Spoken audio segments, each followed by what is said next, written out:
Celebrating its 50th anniversary, the National Committee on U.S.-China Relations rings the closing bell at the New York Stock Exchange, a fitting location for a relationship largely built on a foundation of mutual economic interests.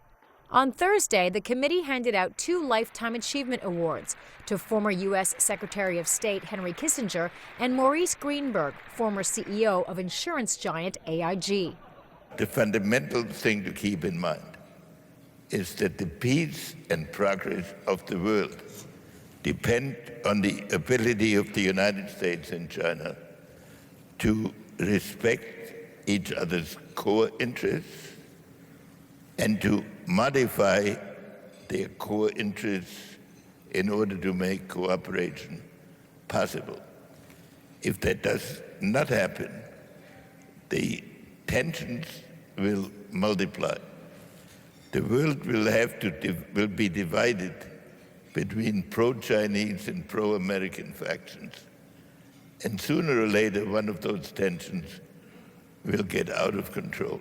The National Committee on U.S.-China Relations was established back in 1966, 6 years before Nixon's historic visit to China. Its goal was to create a better understanding between the two countries at a time when there was very little dialogue. At least not diplomatically. All of that changed, though, when Kissinger orchestrated a meeting between President Nixon and Chairman Mao Zedong in 1972, triggering a thawing of relations after a 25-year freeze. But with the election of Donald Trump, there are worries about the future of that relationship. Trump has vowed to label China a currency manipulator on his first day in office. He's also said he will hit Chinese imports with 45% tariffs. Greenberg, who was at the helm of AIG when it became one of the first foreign insurance companies given access to China, is advocating for a free trade agreement between the two nations. I think we should have one that would benefit both countries, would solve a lot of problems, and both countries are big enough, obviously, to support a free trade agreement. It won't be easy to negotiate, but these things never are. It'll take time, but better understanding will flow from just the negotiations, and I would urge that the new administration here pursue that.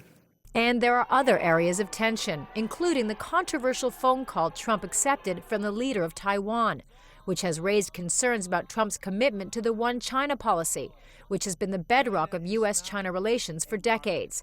Trump's approach to diplomacy is rattling some countries.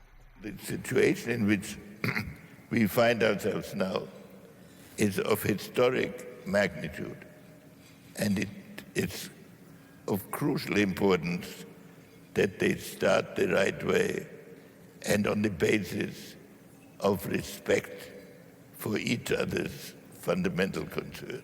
Many in the diplomatic community acknowledge Trump's inexperience as a world leader, but come Inauguration Day in January, they hope he will take a measured approach to a vital relationship with China. Karina, New York.